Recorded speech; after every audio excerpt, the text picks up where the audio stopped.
Tamam. Birazcık burayı açayım ben. Tamam, birazcık burayı açayım ben.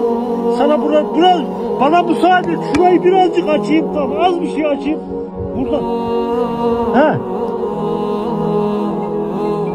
Buyur. Ha. Ayağım güzel. Az bir şey açacağım sana, oradan maske göndereceğim. Bir oksijen göndereceğim, tamam mı Abdullah? Ha. Abi hava vermemiz lazım. Hava verebilir miyiz hava?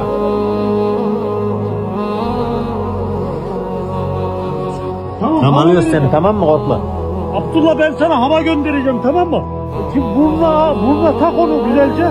Oradan sana hava gelecek sürekli. İçmek için su mu? Ben suyu ver. Tamam ver. Tamam. Bir dakika vereceğim Abdullah. Abdullah sana ışık. Al ışık al Abdullah. Al lambayı al. Lambayı al. Al yavrum al. Şimdi. Abi çok fazla su içmemesi lazım.